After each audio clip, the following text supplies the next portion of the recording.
तलाश मेरी थी, भटक रहा था वो, दिल मेरा था, धड़क रहा था वो। प्यार का ताल्लुक भी अजीब होता है, आंसू मेरे थे और रो रहा था वो। जी हाँ, कुछ इसी तरह के व्यक्तित्व के धनी आज हमारे स्टूडियो में खास मेहमान के रूप में पहुंचे हुए हैं, जो हमर राज पार्टी के प्रदेश राष्ट्रीय महासचिव और कांकेर से चुनाव लड़ने की तैयारी में है। आज हमारे स्टूडियो में मौजूद है। आज हम उनसे बातचीत करेंगे और जानेंगे कि आदिवासियों को लेकर अपने लोकसभा क्षेत्र के लिए वो क्या करना चाहते हैं, आगे की रणनीति क्या है। इसी को जानने के लिए चलिए रुक करते हैं हम विनोद कुमार नागवंशी जी के पास। आपका बहुत बहुत स्वागत है हमारे स्टूडियो में। चूँकि हमारा कार्यक्रम भी है आदिवासियों का दर्द, और जहाँ तक हमर राज पार्टी भी आदिवासियों के दर्द को लेकर जागरूकता फैलाने की बात करती है, पूरे प्रदेश में उनके उत्थान की बात करती है। आदिवासियों के विकास के मायने क्या है आपकी नज़र में? आज़ादी के 75 साल बाद देश के हुक्मरानों ने या सत्तासीन लोगों ने आदिवासियों के जो नए आयाम दिए, उसमें उनकी पहचान खत्म हो गई।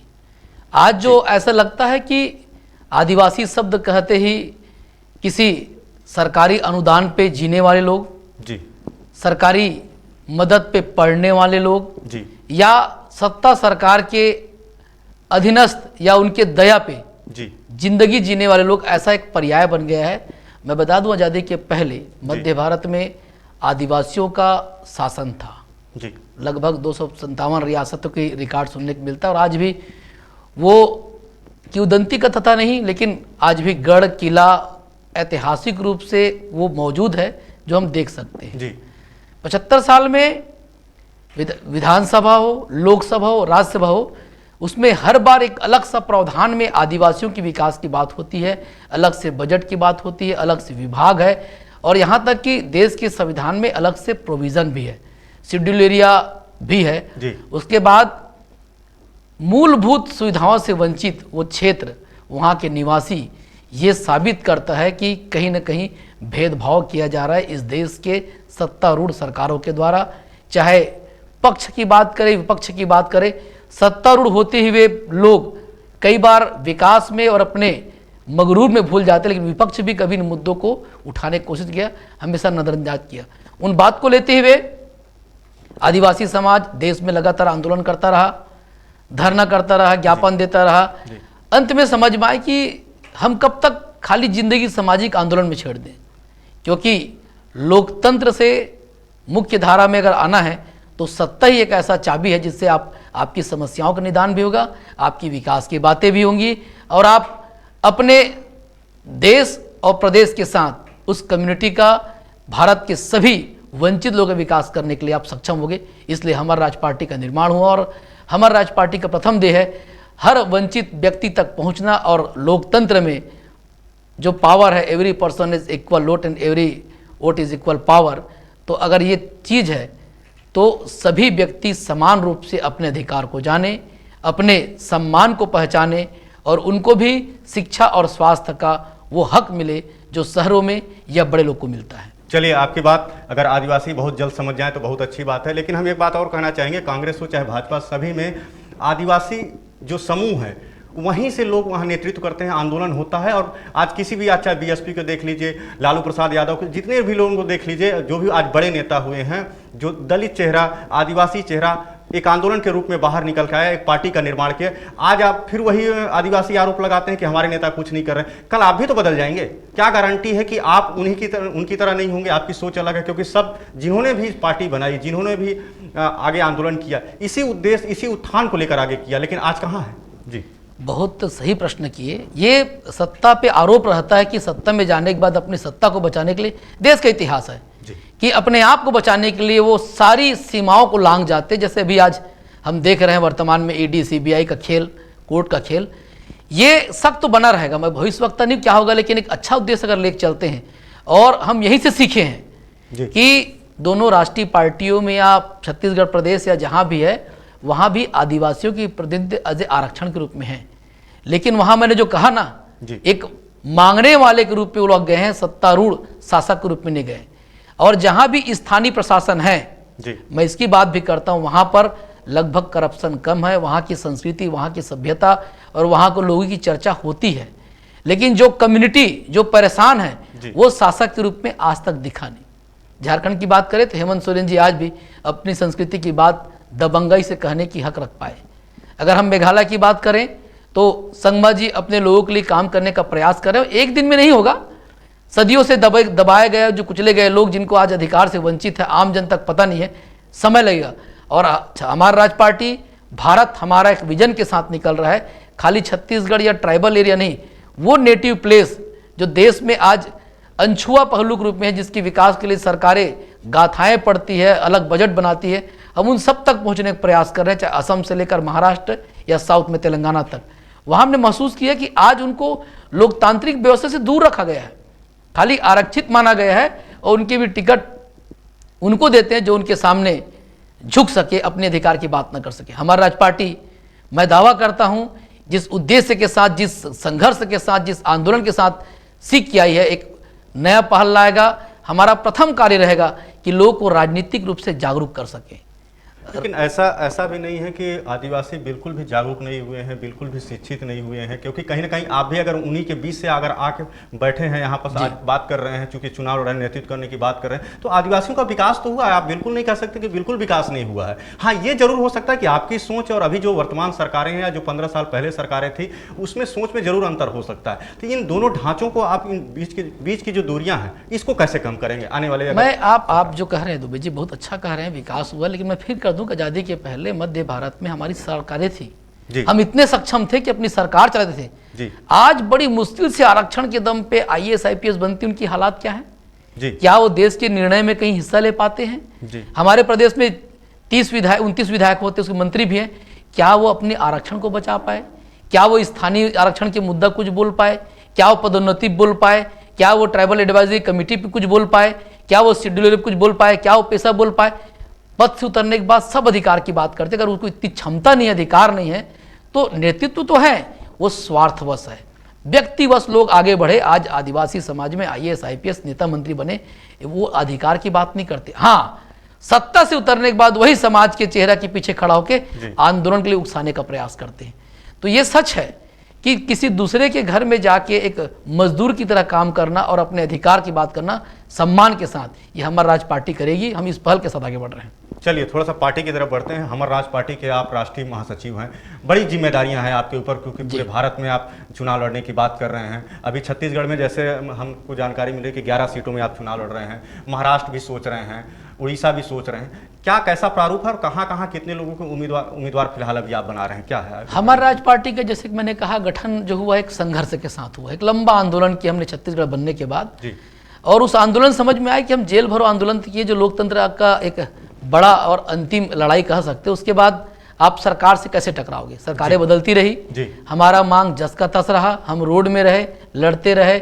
आज 22 जगह आंदोलन चल रहा है, तब हमने बोला नहीं, लोकतंत्र में अगर एक भी आदमी आपको विधानसभा जाता है तो वहां अगर प्रश्न राइज करता है तो शासन जवाब देने के लिए बाध्य होगा, जनता उस बात को सुनेगी आधिकारिक रूप से।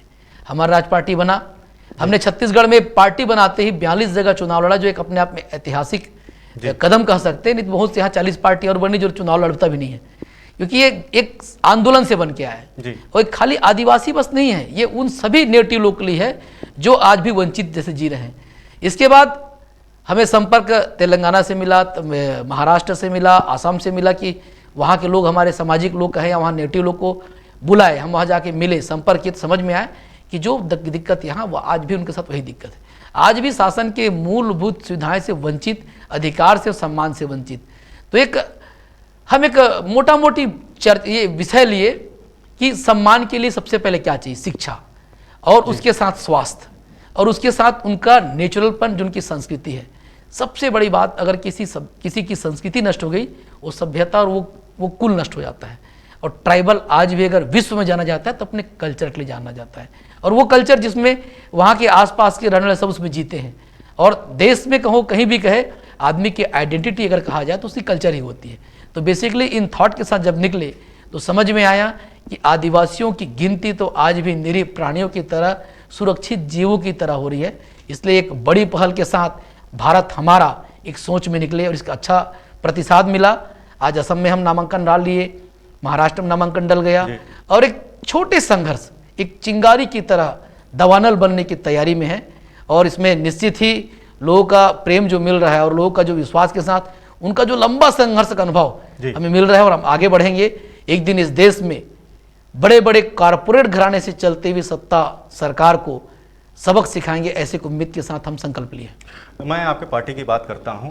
गोंडवाना गणतंत्र पार्टी लंबे समय से छत्तीसगढ़ में सक्रिय है और एक तीसरी पार्टी के रूप में आज भी काबिज है। अगर उसके लड़ने से, गोंडवाना गणतंत्र पार्टी के लड़ने से कभी कांग्रेस विजयी होती है तो कभी हारती है, ये सभी को पता है, जितनी भी राजनीतिक पार्टियां हैं। क्या उस कदर में, उस भूमिका में आप अपने आप को पाते हैं? चूंकि अभी विधानसभा चुनाव हुआ, उसमें आपने 42 सीटों में जो चुनाव लड़ा, आपने अपनी उपस्थिति दर्ज करा दी। क्या लोकसभा में भी सिर्फ उपस्थिति दर्ज कराना है या कोई मकसद है कि 1-2 सीट निकालना है, हमको भी आगे बढ़ना है? एक बता दूं कि गोंडवाना गणतंत्र पार्टी की विचारों की लड़ाई है। दादा हीरा सिंह मरकाम से बड़े सभ्य रहे हैं और बहुत अच्छा काम किए। 2018 में सर्व आदिवासी समाज, जो हमारा हमर राज पार्टी का मेन फ्रेम है, जहां से पार्टी बनी है जी। उनने आंदोलन किया। सामाजिक बहिष्कार प्रतिषेध कानून, जमीन अधिग्रहण, 3 बार की सरकार में रहा बीजेपी, 15 सीट में आ गई जी। 5 साल हुआ था पेशा, 32% पदोन्नति पे समाज ने फिर निवेदन, आवेदन, आंदोलन किया। सरकार ने सुना नहीं और धिक्कार दिया जी। समाज ने फिर आंदोलन किया। हम पार्टी के रूप में थे लेकिन समाज के रूप हमारा बेस, उसने आंदोलन किया। सरकार 5 साल में ही 70 सीट की सरकार 34 में आ गई। तो आज जो हमारा बेस, हमारा राज पार्टी का और सर्ववादी समाज जहां से हम बन के निकले हैं, उसकी ताकत इस प्रदेश में है। गोंडवाना गणतंत्र पार्टी का अपना एक वैचारिक है, एक सामाजिक रूप में वो काम कर रहा है, उसमें इतर नहीं। लेकिन हर बार एक ही विचार से सब कोई चल पाए, संभव नहीं। हमारा राज पार्टी एक सार्वभौमिक रूप से एसटी, जो आदिवासी समाज को एक किए, ओबीसी समाज के वो लोग जो हमारे इर्द गिर्द या विचारों से मिले, वो भी हमारे साथ पार्टी में है। और वंचित समाज या दलित समाज जो कहते हैं, वो भी जिस चीज़ से वंचित है संवैधानिक, वो भी हमारे साथ में, और एक पहल कर रहे हैं। मात्र 4 महीने हुए पार्टी अगर 42 जगह विधानसभा लड़के दबंग के साथ खड़ा है, आत्मविश्वास के साथ खड़ा है और लोकसभा लड़ने की तैयारी कर रही है, तो हमारा कार्य मात्र उपस्थित दिखाना नहीं है। हम कहीं न कहीं सिस्टम को बदल कर और लोकतांत्रिक तरीके से सत्ता में आकर, हमारा नारा भी है समाज सत्ता को, सत्ता में आकर उन समस्याओं का हल करने के लिए बाध्य रहेंगे, संकल्पित रहेंगे, जिनके हम वंचित हैं। चलिए, उम्मीद करेंगे कि आप जो कह रहे हैं, जो सोच रहे हैं, उस पर काबिज हूँ। चूँकि अगर दलित की बात आती है, आदिवासी की बात आती है छत्तीसगढ़ में, तो हसदेव बचाओ एक बहुत बड़ा आंदोलन है जो लगातार चल रहा है। आप लोगों ने अपनी उपस्थिति वहाँ क्यों दर्ज नहीं कराई, क्या कारण था? 2021 में, क्षमा कीजिएगा अगर आप साथ पता नहीं लगता, 2021 में हमने आंदोलन किया। पोटई साहब उस समय जीवित थे जी। अकबर राम कोराम साहब जो हमारे पार्टी के राष्ट्रीय महासचिव, राष्ट्रीय अध्यक्ष हैं, जी। हमने आंदोलन किया, जेल भरो आंदोलन किया, चक्का जाम किया, ट्रैक में 3 घंटा बैठे रहे जी। और हमारे खिलाफ एफआईआर भी हुआ जी। और हमने प्रोटेस्ट किया कि हरिहरपुर साल्हे की ग्राम सभा के विपरीत जो अनुमति वन विभाग ने दिया, उसका हमने पॉइंट दिया, एसडीएम को नोट कराया, कलेक्टर को नोट कराया, कमिश्नर को कराया, अभी उसका पॉइंट भी आ गया है। उस हमने आंदोलन किया। इसके उपरांत अभी 2 साल बाद फिर जब अवैध काटा गया सरकार के बनने के बाद, हमने 5 जनवरी को जांच किया। जांच में हमने जो पाया तथ्य 22 सूत्री विषय के साथ, हमने कमिश्नर, कलेक्टर और राज्यपाल, राष्ट्रपति को दिया, अल्टीमेटम भी दिया जी। कि अगर ये नहीं हुआ तो हम बड़ा आंदोलन करेंगे। और आपको बता दूं दुबे जी कि 26 फरवरी को हमने मात्र सरकार को बने 2 महीने होने के बाद हमने विधानसभा घेराव भी किया जी। तो हसदेव के लिए हम खाली प्रदेश नहीं, हम सिलवासा, गुजरात, महाराष्ट्र, तेलंगाना में भी पूरा हमारा टीम जाकर उस बात को बताने का प्रयास किया कि हसदेव एक छोटा सा विषय हो सकता है, लेकिन ऐसी कितनी हसदेव शेड्यूल एरिया में है जहां रोड, पुल, पुलिया, बांध, खदान, कोयला के लिए वंचित किया जा रहा है समाज को, पेड़ को काटा जा रहा है। इस विषय को रखे और अभी भी रख रहे हैं। यह है कि आदिवासी समाज या छोटी जब पार्टियां बात रहती तो बात फैल नहीं पाती। ये हम उम्मीद करते हैं आपने बहुत गंभीर मुद्दा उठाया। ये जानकारी होना चाहिए कि आदिवासी समाज या हमारा राज पार्टी लगातार हसदेव को लेकर राष्ट्रीय स्तर तक का आंदोलन और विधानसभा घेराव तक कर चुके हैं। ये चलिए, जो हसदेव बचाओ जो अभियान है जो चल रहा है ग्रामीणों का, जल जंगल जमीन की लड़ाई है।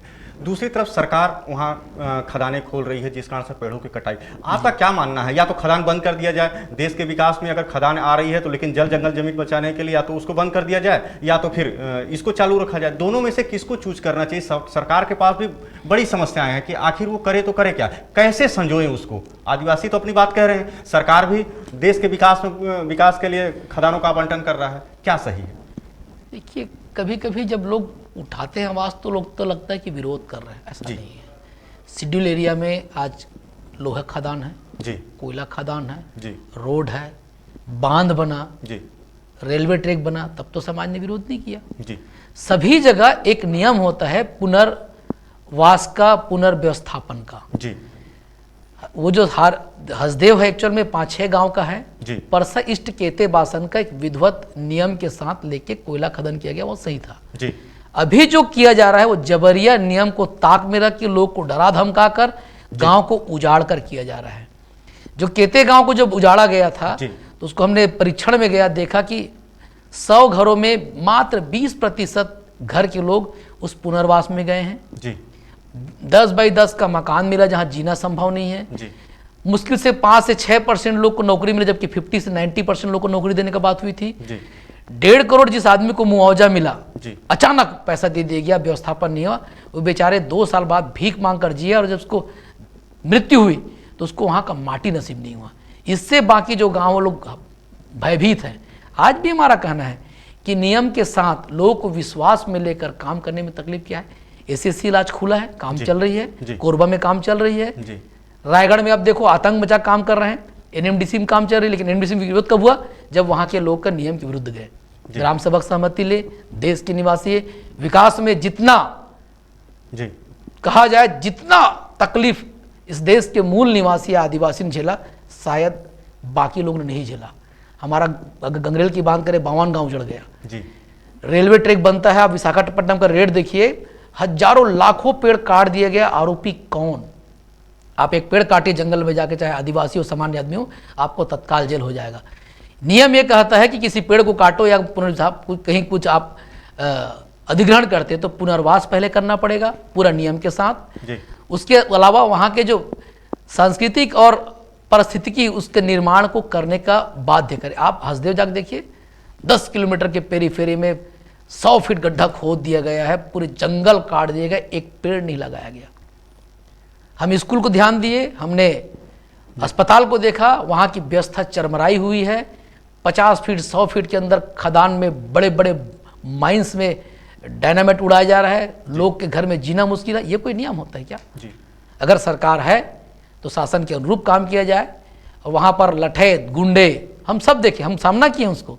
ये आतंक है, अराजकता है, इसका विरोध करता है। कुल मिला के ये जो प्राइवेट कंपनियां जो आ रही हैं, जो मनमाने तरीके से कर रही हैं, आप उसका हाँ, विरोध उनका कर रहे विरोध हैं, है। विकास के विरोध, उनके बाधक जी नहीं जी हैं नहीं आप। जी। तो कुल मिला के कहने का मतलब है, सरकार जिन चीजों को आवंटन कर रही है उसमें नीतिगत नियम के साथ करे। जो सरकार ने नियम बनाया है, पुनर्व्यवस्थापन नियम, कोल फील्ड का नियम, माइनिंग एक्ट, पेशा एक्ट, इनका पालन करना चाहिए। जी चलिए, हम चलते हैं थोड़ा सरगुजा की तरफ। बस्तर की भी बात हो रही थी, सरगुजा के आदिवासी, इनको लेके आपकी क्या प्लानिंग है? चूंकि सरगुजा में भी कई विधानसभाएं हैं, और चूंकि महंत जी वहाँ लड़ रहे हैं, आपके कोरबा से लड़ रहे हैं, एक बड़ा दायरा उनका भी उस क्षेत्र में आता है, और शायद यहाँ से नज़दीकी भी माने जाते हैं। एक अच्छा प्रभुत्व है कांग्रेस का। सरगुजा क्षेत्र में 14 सीट माना जाता है, और पिछले बार हमने पूरे के पूरे 8 सीट लड़ा, और अच्छे से लड़ा। जी परिणाम भी दिखा आपको कि जी जहाँ पर दबंगई चल रहा था सरकार का कि समाज को नहीं मानते, ये लोग कुछ भी कर ले, हम नहीं बदलेंगे, दम है तो लड़के दिखाओ, चैलेंज किए थे ना, जी। हमने दिखाए दम है लड़के, परिणाम दिख रहा है आज।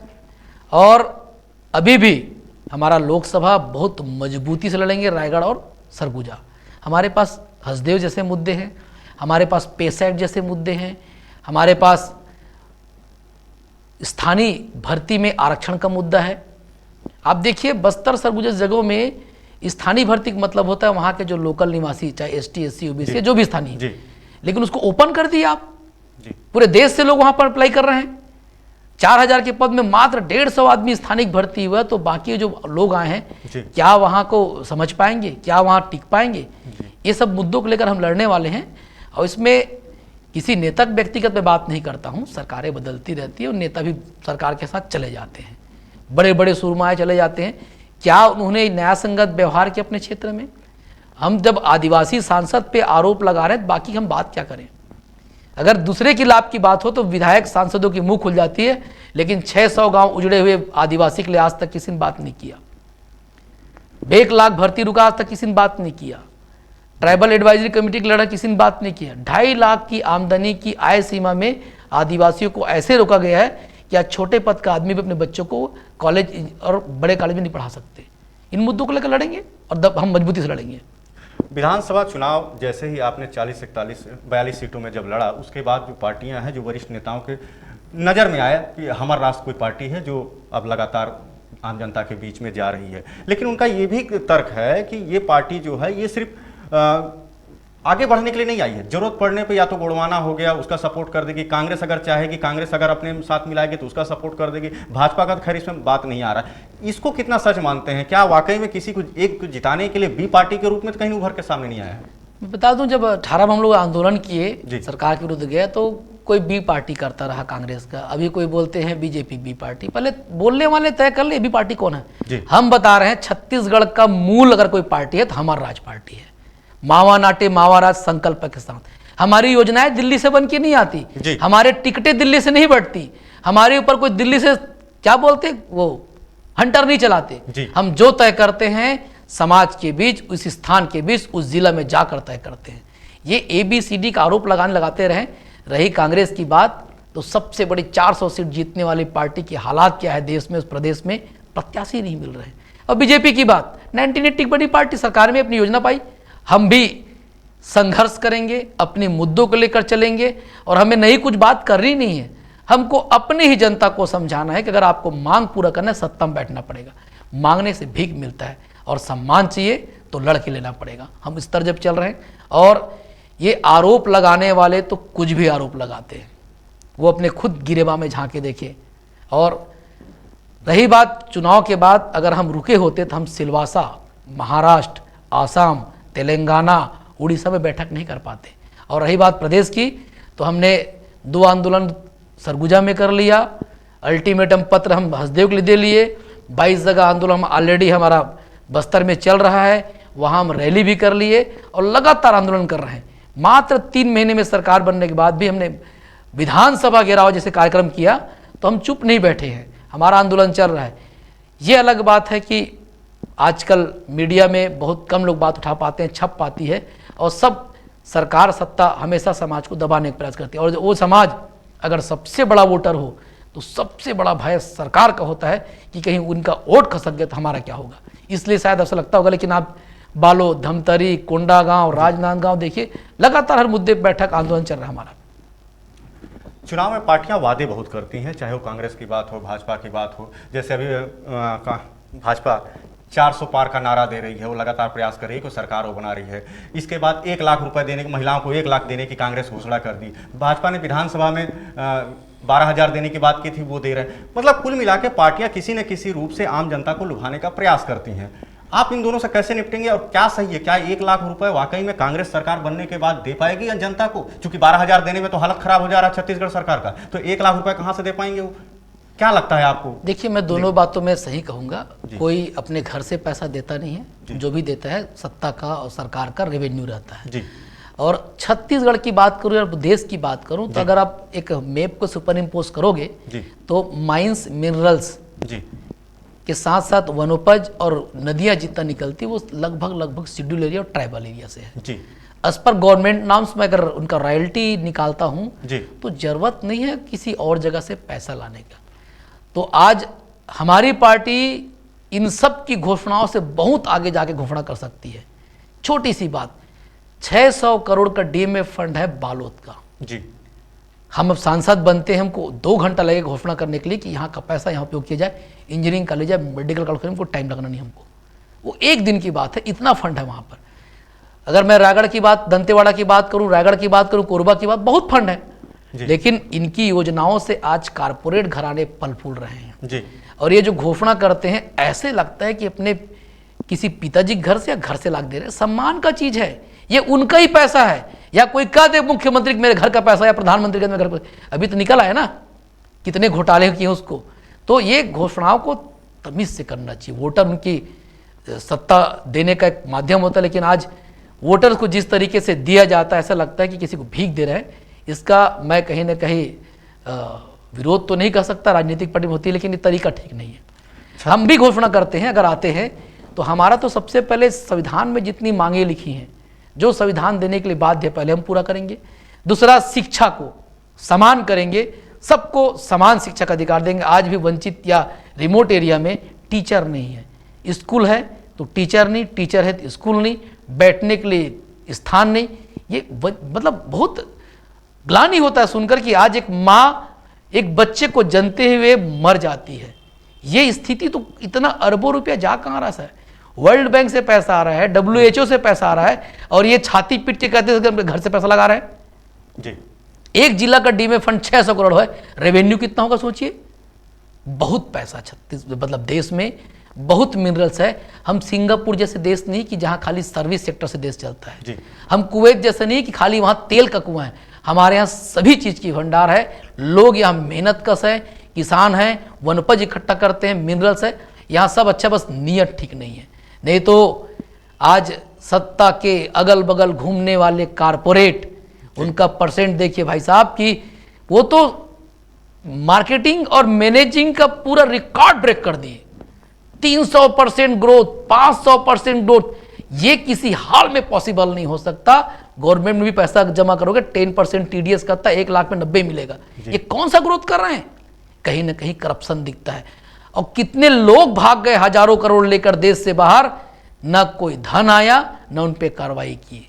हम सीमा में जाके निपट देंगे बोलते, देश का पैसा गया है, इस पे रूल्स बनती, गरीबों का पैसा गया है, कोई कार्रवाई नहीं कर रहे हैं। तो घोषणाओं पे जाने के बजाय शिक्षा पे काम करे, स्वास्थ्य पे काम करे और लोग के सम्मान के लिए काम करे।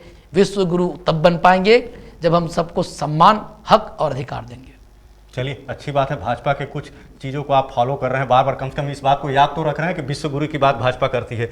मैं आऊँगा आपके छत्तीसगढ़ में 11 सीटों में अगर चुनाव लड़ने की बात कर रहे हैं, अगर मैं 1 से 10 तक की गिनती गिनूँ तो इसमें कौन सा अंक है जिसमें हमारा राज पार्टी स्थापित हो रही है? अभी चूंकि पार्टी नहीं है और मैं कोई भविष्यवक्ता नहीं हूँ, सच है, और पार्टी नहीं है तो मैं ओवर कॉन्फिडेंट तो नहीं बोलूँगा, लेकिन हर पार्टी चुनाव जीतने के लिए लड़ती है। और एक बात और कह दूं कि चुनाव हमेशा अप्रत्याशित होता है जी। राष्ट्रीय पार्टी देश में सरकार होने के बाद जिस भय और जिस तन्मयता के साथ, प्रलोभन के साथ काम करने से समझ सकते हैं कि परिणाम कुछ भी हो सकता है। लेकिन वास्तविकता यह है कि हम शुरुआत कर रहे हैं। अगर जागरूकता आई, हमारी बात लोगों तक पहुंची तो हम अधिक से अधिक सीट जीतते हैं। लेकिन कोशिश जरूर है कि हम 2 से 3 सीट जरूर निकालें, ताकि हम इन बातों के साथ, लोगों के साथ न्याय कर सके कि हम जिस बात को कर रहे हैं हम लोक सभा रखने का प्रयास करें और सारे अधिकार हम दिलाने का प्रयास करें। समय की पाबंदी के कारण मैं एक आखिरी सवाल आपसे पूछूंगा। सवाल नहीं है, ये आम जनता को एक लाइन में आप ऐसा जवाब दीजिए कि आपकी पार्टी का पूरा निचोड़ क्या है, एक लाइन के अंदर में। आप उनके लिए लोकसभा और विधानसभा में क्या कर रहे थे आप, और लोकसभा में क्या करने वाले हैं, सिर्फ एक लाइन में जवाब दीजिए। विधानसभा में यहाँ के संसाधन, यहाँ के लोग, और सबसे बड़ी संसाधन मानता हूँ मैं ह्यूमन रिसोर्स को, जो जनता है। यहाँ पर की जनता आज भी राजनीतिक चीज़ों से दूर है। उनको हमेशा कहा जाता है कि समाज में राजनीति नहीं करना चाहिए, राजनीति गंदी चीज़ है। कौन कहते हैं? जो बाहर से आकर राजनीति कर रहे हैं। ये सच्चाई है। हमने जगाने का प्रयास किया, लोग जागे, आज हमारे पास वोटर्स है, लोग हैं। लोकसभा हम बताना चाहेंगे कि लोकतंत्र में सबका बराबर हिस्सा है और देश के संविधान में सबको हक है। ये कुछ लोग, कुछ पार्टी के द्वारा, कुछ दलों के द्वारा जो अधिरोपित करने का प्रयास कर रहे हैं, उसको हम खंडन करेंगे। और लोकसभा पहुंच गए तो जो शुरुआत हुआ था देश में लोकतंत्र में जोड़ने का, नहीं तो आज भी साउथ इंडिया को नॉर्थ इंडिया पसंद नहीं करता। ये छत्तीसगढ़ के लोग या मध्य भारत के लोग दोनों जगह जाते हैं, द्रविडियन हैं हम चाहेंगे कि भारत एक हो और जितने नेटिव हैं सब सम्मान के साथ भारत में रहे, किसी पे लांछन न लगे कि हम इनको पाल रहे हैं, पोस रहे हैं। विशेषकर ट्राइबल समाज जिसको ऐसा देखते हैं कि इनको लोग पाल रहे हैं, हम उनको सम्मान के साथ जीना बताएंगे, अधिकार के साथ जीना दिखाएंगे और देश सबके साथ चलेगा। हम राष्ट्र के साथ साथ आम आदमी के विकास के लिए संकल्पित हो काम करेंगे। चलिए, बहुत बहुत धन्यवाद आपका, अपना अमूल्य समय निकाल के आईएनएस के साथ अपनी चर्चा को आगे बढ़ाए आप। इसी के साथ ही हम छत्तीसगढ़ के हैं, हमारे ऊपर कोई हंटर नहीं चलता है, पार्टी हमारी है, निर्णय हमारा होगा और गरीबों का, आदिवासियों का उत्थान करने की हम क्षमता रखते हैं। इसी के साथ हम लगातार चुनाव लड़ रहे हैं और आंदोलन पे आंदोलन करेंगे, सरकार को घेरेंगे और लगातार उनके बीच में जाएंगे, विरोध करेंगे और जनता की बात को उठाएंगे। इसी उद्देश्य को लेके हमारे साथ आज विनोद कुमार नागवंशी जी रहे, जो अपने पार्टी और अपने कुछ उद्देश्यों को लेके पार्टी की रीति नीति से अवगत कराते हुए आज अपनी बात रखी। इसी के साथ ही आगे इस तरह देखते रहिए, आदिवासियों के दर्द को हम लगातार आपको दिखाते रहेंगे। इन चीज़ों के साथ ही आदिवासियों के और कुछ पर्दे के पीछे जो पीड़ाएं हैं उसको भी हम सामने लाएंगे। लेकिन आप देखते रहिए INA। धन्यवाद। नमस्कार।